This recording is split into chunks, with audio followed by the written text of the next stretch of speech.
अपवर्तन मैं पढ़ा चुका हूं, आज मैं उससे रिलेटेड ऑब्जेक्टिव प्रश्न को डिस्कस करूंगा। चलिए शुरू करते हैं। पहला प्रश्न, प्रकाश अपवर्तन के कितने नियम हैं? आपके सामने 4 ऑप्शन दिया हुआ है और मैं डिस्कस कर चुका हूं। पहले आपको सही आंसर बताना है। अगर जो भी लाइव क्लास देखे होंगे या वीडियो देखे होंगे, आप लोग सही आंसर दे पाएंगे। तो इसका सही जवाब होगा प्रकाश अपवर्तन के 2 नियम होता है। तो बी ऑप्शन सही हो जाएगा। आंसर भी चेक करके देख सकते हैं, यहां पर लिखा हुआ है। मैं ऊपर में बढ़ाऊंगा तो आप पढ़ लीजिएगा, ठीक है। अब चलते हैं दूसरा नंबर। दूसरा नंबर में आपसे क्या पूछा है, कौन सा पदार्थ लेंस बनाने में प्रयुक्त नहीं होता है? यानी कि 4 ऑप्शन दिया हुआ है, जैसे जल, कांच, प्लास्टिक, मिट्टी। मतलब कि इसमें से कौन सा पदार्थ है जिससे लेंस नहीं बनाया जा सकता है? तो जल से, यानी कि जल में अपना चेहरा आप देख सकते हैं, दर्पण जैसा काम करता है, तो जल से बना सकते हैं। कांच से भी बना सकते हैं, प्लास्टिक से बना सकते हैं, लेकिन मिट्टी से नहीं बना सकते हैं। तो इसका सही आंसर डी हो जाएगा। आंसर भी चेक करके देख सकते हैं। अब चलते हैं अगला प्रश्न। तीसरा नंबर, 2 मीटर फोकस दूरी वाले अवतल लेंस की क्षमता होगी, कितना होगी? मैं आप लोगों को ऑब्जेक्टिव प्रश्न बताया था, अगर आप दिमाग में रखे होंगे तो यहां पर आप आंसर दे पाएंगे, लेकिन मैं थोड़ा सा बता देता हूं। क्या होता है, क्षमता बराबर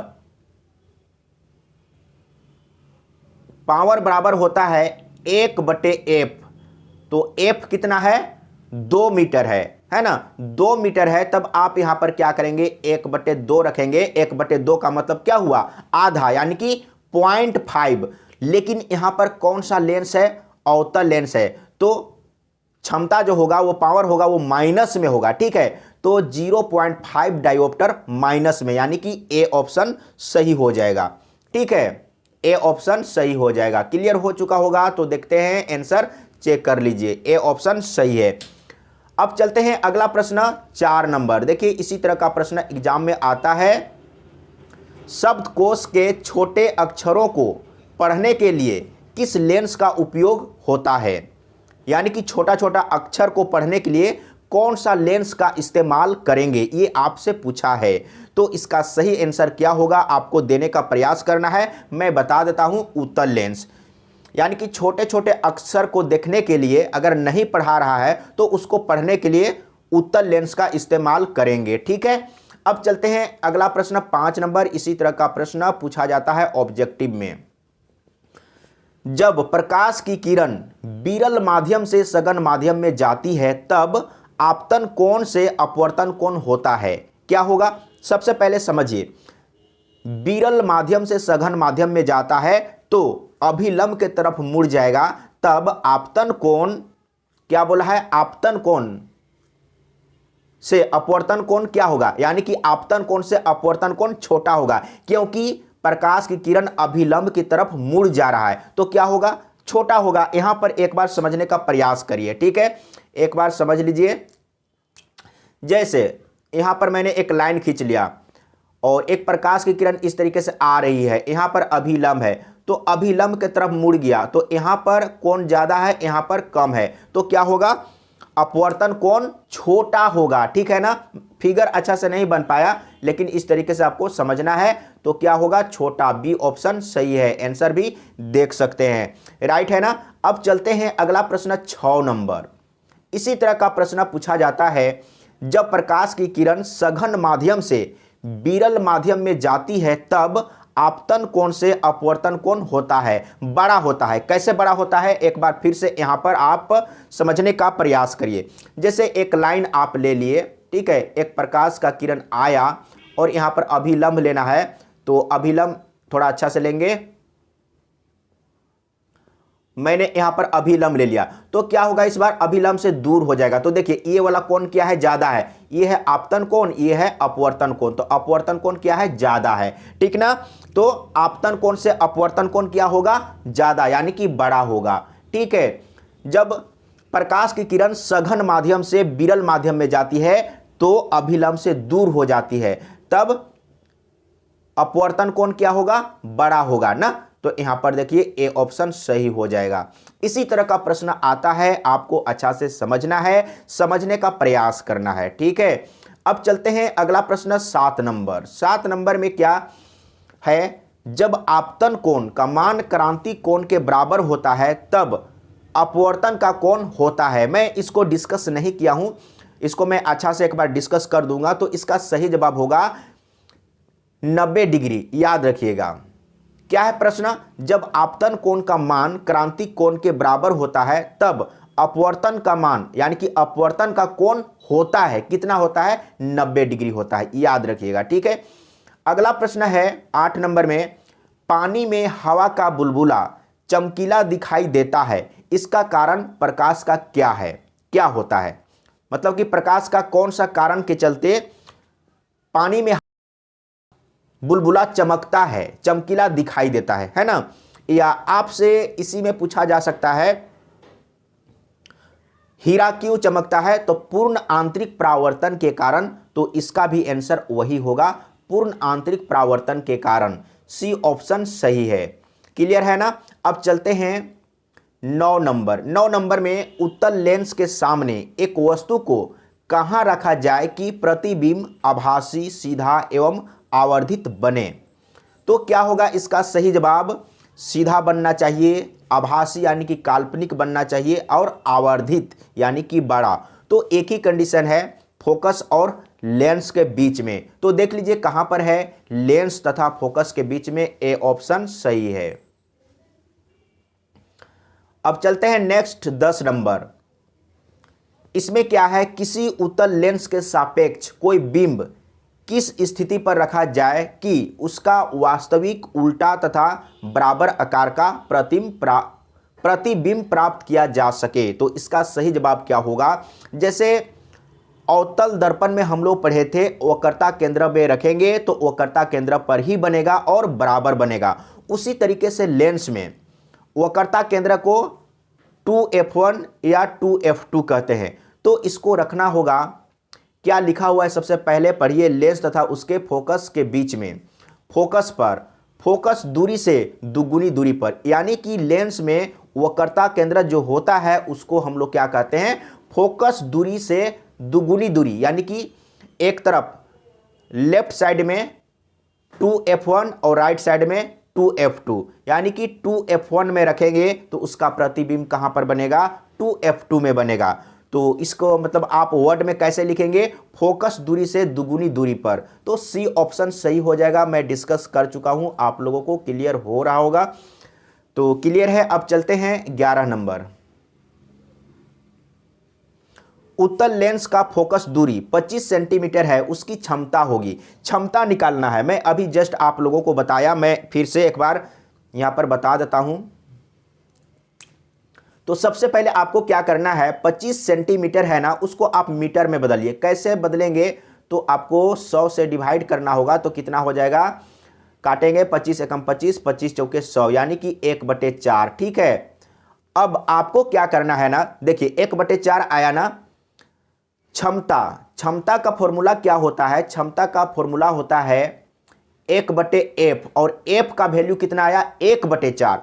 जब आप यहां पर 1/4 रखेंगे ना तो 4 चला जाएगा ऊपर। समझने का प्रयास करिए, जैसे मैं यहां पर रख देता हूं 1 और f का वैल्यू 1/4 आया, तो ये 4 चला जाएगा ऊपर, तो सीधा हो गया, यानी कि 4 आएगा, यहां पर आ जाएगा वैल्यू कितना, 4। या जैसे भी आप सॉल्व करते हैं मैथमेटिक्स, उस तरीके से आप सॉल्व कर लीजिएगा। तो यहां पर लेंस कौन सा है, उत्तल है, तो प्लस में होगा, यानी कि +4 डायोप्टर। देख लीजिए कहां पर है, तो बी ऑप्शन सही है। इसी तरह का प्रश्न पूछा जाता है, बी ऑप्शन राइट है।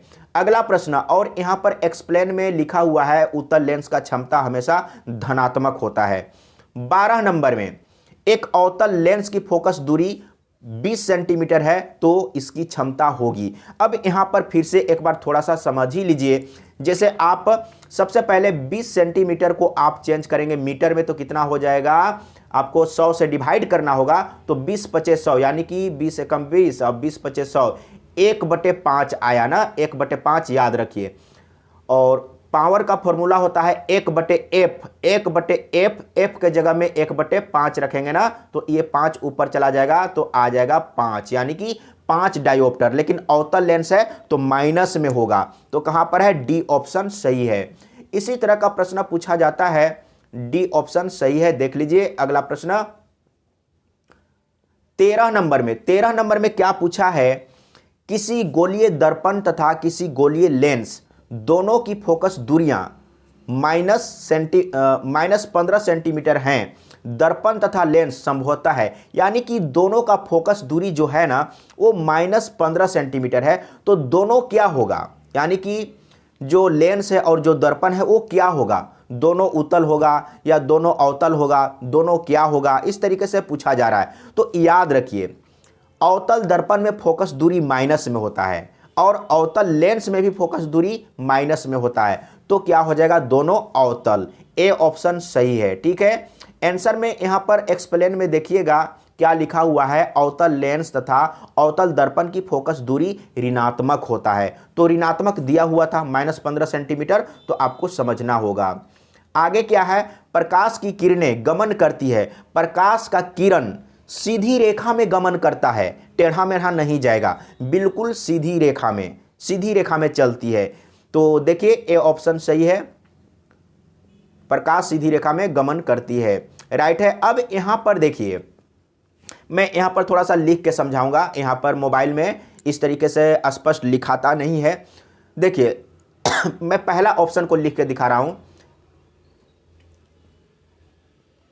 इसमें क्या है समझने का प्रयास करिए। 3 × 10⁸ मीटर पर सेकेंड, तो यहां पर जैसे 10 के बाद जो लिखा हुआ है ना वो पावर 8 है सब में, है ना। तो इस तरीके से आपको समझना है। निर्वात में प्रकाश की चाल होती है, यानी कि जहां पर कुछ भी नहीं है, शून्य, यानी कि हवा नहीं है, कुछ भी नहीं है, उसको कहते हैं निर्वात। तो निर्वात में प्रकाश की चाल होती है, कितना होता है, तो ए ऑप्शन सही है, 3 × 10⁸ मीटर पर सेकेंड, याद रखिएगा। ठीक है, ए ऑप्शन सही है, 3 × 10⁸ मीटर पर सेकेंड, ए ऑप्शन सही है। और प्रकाश सीधी रेखा में गमन करती है। 16 नंबर प्रश्न को समझिए। उत्तल लेंस में जब वस्तु को फोकस एवं लेंस के बीच रखी जाती है तब प्रतिबिंब बनता है। मैं ये समझा चुका हूं 2 बार 3 बार। क्या बोला है, उत्तल लेंस में जब वस्तु को फोकस एवं लेंस के बीच रखी जाती है तब प्रतिबिंब बनता है, यानी कि लेंस के उस मतलब कि वस्तु के उसी तरफ बनता है और सीधा बनता है, आभासी बनता है और आवर्धित बनता है। तो देख लीजिए सीधा, आवर्धित और बड़ा, इसमें से कौन सा है, देख लीजिए। वास्तविक और सीधा है और आवर्धित नहीं लिखा है, यानी कि डी ऑप्शन सही है। सॉरी, डी में क्या था, वास्तविक और सीधा ना, हाँ वास्तविक तो नहीं होगा, काल्पनिक होगा ना, मैंने काल्पनिक ही समझ लिया था। यानी कि काल्पनिक यानी कि आभासी और सीधा और आवर्धित यानी कि बड़ा, तो काल्पनिक और सीधा, ए ऑप्शन सही है ना। यहां पर देखिए एक्सप्लेन में मैं लिखा हूं काल्पनिक, सीधा और आवर्धित बनेगा। ठीक है, 17 नंबर में क्या है यहां पर पढ़ के समझिए। जब प्रकाश की एक किरण एक माध्यम से दूसरे माध्यम में जाती है तो अपने पूर्व पथ से विचलित हो जाती है, इसे कहते हैं, क्या कहते हैं। जब कोई प्रकाश की किरण एक माध्यम से दूसरे माध्यम में जाती है तो अपने रास्ते से विचलित हो जाती है, उसको क्या कहते हैं, प्रकाश का अपवर्तन कहते हैं। देखिए कहां पर है, प्रकाश का परावर्तन, प्रकाश का अपवर्तन, यानी कि बी ऑप्शन सही है। इसी तरह का प्रश्न पूछा जाएगा। अगला प्रश्न है, प्रकाश की एक किरण जब विरल माध्यम से सघन माध्यम में जाती है तब वह अभिलंब से दूर मुड़ जाती है, सीधा निकल जाती है, अभिलंब की दिशा में जाती है। तो मैं बहुत बार पढ़ा चुका हूं, क्या बोला है, विरल माध्यम से सघन माध्यम में, विरल माध्यम से सघन माध्यम में जाती है तब अभिलंब के तरफ मुड़ जाती है, अभिलंब के तरफ, यानी कि कहां पर है, अभिलंब की ओर मुड़ जाती है। डी ऑप्शन सही है। ठीक है, डी ऑप्शन सही है, लिखा हुआ भी है, आप पढ़ लीजिएगा। 19 नंबर में क्या बोला है, जब प्रकाश की एक किरण दो माध्यमों को अलग करने वाली सतह पर लंबवत पड़ती है तो वह, अब यहां पर आपको थोड़ा सा समझना है, क्या बोला है, एक लाइन में यहां पर सबसे पहले खींच लेता हूं। जब प्रकाश की किरण दो माध्यमों को अलग करने वाली सतह, ये जो मैं लाइन खींचा हूं दो माध्यम को अलग करने वाला सतह है, अगर इसमें कोई प्रकाश किरण एकदम सीधा आ रहा है, लंबवत आ रहा है, तो इसमें कोई विचलन नहीं होगा, यानी कि विचलित नहीं होगा, अपना रास्ता को नहीं बदलेगा, वो सीधा चला जाएगा। तो देखिए कहीं पर लिखा हुआ होगा अभिलंब से दूर मुड़ जाती है, नहीं, बिना मुड़े सीधी निकलती है, हाँ राइट है, यानी कि बी ऑप्शन सही है, यानी कि लंबवत पड़ेगा, सीधा आएगा तो क्या होगा, सीधा ही चला जाएगा बिना मुड़े हुए, है ना। इसको आप समझिएगा, याद रखिएगा। तो कौन सा हो जाएगा, बी ऑप्शन सही, राइट है ना। अब चलते हैं अगला प्रश्न, और ये शायद लास्ट नंबर होगा, यहां पर आप एक्सप्लेन को भी पढ़ लीजिएगा। 20 नंबर में क्या है, यहां पर समझिए, पानी से भरी बाल्टी की गहराई कम मालूम पड़ने का कारण क्या है। मतलब कि अगर आप पानी में किसी बर्तन को डालेंगे, जैसे पानी से भरी बाल्टी की गहराई कम होता है, या आप किसी वस्तु को आप पानी में डाल देंगे तो चपटा दिखाई देगा या उठा हुआ दिखाई देगा, वो क्यों होता है, तो प्रकाश का अपवर्तन के कारण होता है। पानी में डाला हुआ छड़ी टेढ़ा दिखाई देता है, प्रकाश का अपवर्तन के कारण, ठीक है ना। तो बिल्कुल क्लियर हो चुका होगा, इसका आंसर सबसे पहले देख लेते हैं, प्रकाश का अपवर्तन, यानी कि बी ऑप्शन सही है, बिल्कुल क्लियर हो चुका होगा। यहां पर आप इसका ये एक्सप्लेन पढ़ सकते हैं, ठीक है। अगर कोई दिक्कत हो तो जरूर कमेंट में बताइएगा, और इसी तरीके से कंटिन्यू पढ़ते रहिए, फिर कभी कोई दिक्कत नहीं होगा। तो आशा करता हूं आप लोगों को बिल्कुल क्लियर हो चुका होगा।